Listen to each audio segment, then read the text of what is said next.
Eu tenho um pigarro muito forte desde junho e sinto falta de ar todo dia. Já fui ao médico e meu exame raio-x deu bom. Porém, o médico disse que minha rinite e sinusite estava atacada. Tomei o remédio Ritzy. Não sei o que é Ritzy, depois eu tenho que ver. Ritzy é um nome comercial, né? Tem que saber a substância ativa do remédio. E outro que não me lembro. Porém, eu sinto uma queimação na boca do estômago, não tenho febre nem tosse. Quando eu estou tossindo, parece que tem um apito. Sinto essa dor no estômago todos os dias e já fui aos médicos e eles sempre dizem que é refluxo. Mas acho que eu estou com asma. Me ajuda o meio do meu peito, dói muito. Minha respiração é pesada e canso. Me ajuda, doutor. Então, meu amigo, tentar te ajudar aqui, mas a gente já falou muito disso, a gente falou exaustivamente sobre isso. Só vou colocar aqui os pingos nos is, né? Lembrando que as vias aéreas superiores podem dar o refluxo, assim como o refluxo podem dar irritação nas vias aéreas superiores, né?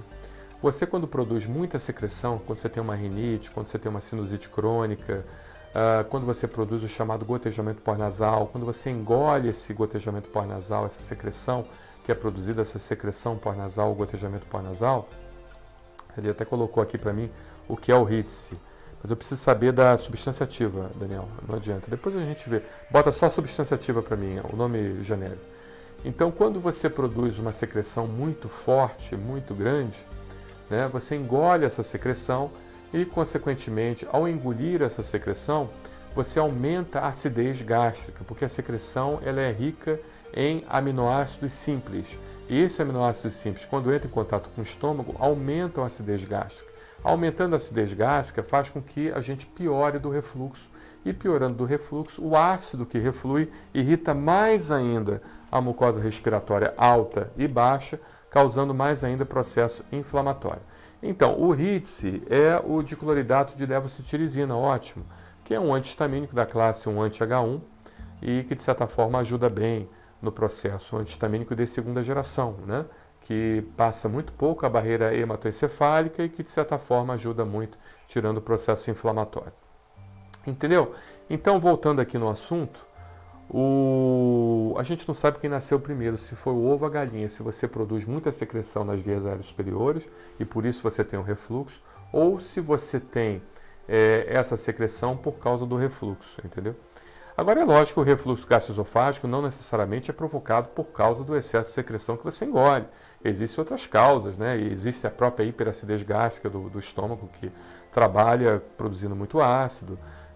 Você pode ter as insuficiências dos esfíncteres esôfago-gástricos, que também levam à doença do refluxo. Você pode ter várias situações relacionadas ao refluxo, não necessariamente é por causa somente, exclusivamente, unicamente da produção de secreção que você produz nas vias aéreas superiores, né?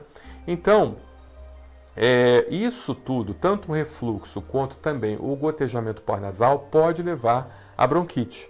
O que você tem que fazer? Você tem que investigar bem, né? O nariz, ver como é que está o seu nariz, procurar um médico para fazer uma rinoscopia, uma rinolaringoscopia também é importante, ver como é que estão os seus seios da face, estão acumulados com secreção, isso é muito importante que seja feito, ver como é que está o seu pulmão através da prova de função pulmonar, um exame de imagem também ajudaria bastante, tá? E principalmente, o mais importante de tudo isso, a gente fala exame complementar, né?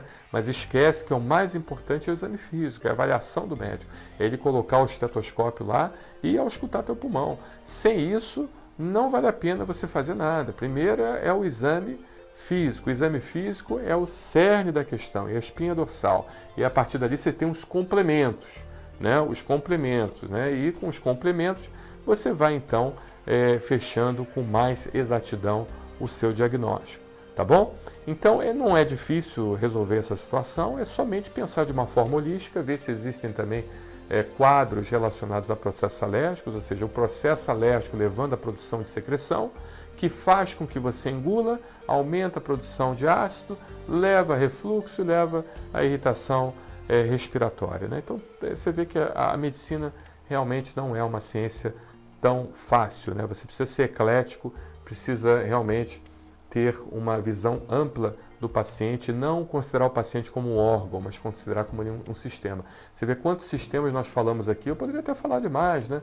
Ou seja, provavelmente você está tendo dificuldade de respirar, aí o seu sono REM ele não aprofunda adequadamente, então isso leva a déficit de atenção, a problemas neurológicos, pode levar a doenças neurológicas degenerativas com o passar do tempo.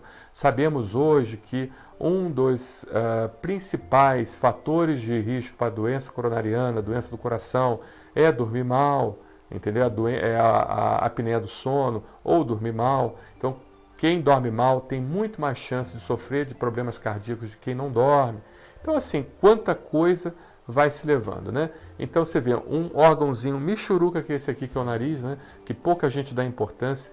Um nariz maltratado leva para uma sinusite, leva para gotejamento pós-nasal, leva para asma, leva para refluxo, o refluxo volta, piora mais ainda, e daqui a um tempo até com doença do coração você está tendo. Então, é importante você buscar o atendimento do seu médico, tá? O mais rápido possível.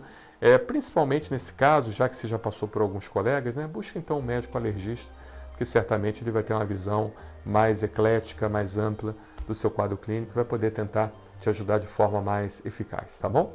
Muito obrigado pela sua pergunta.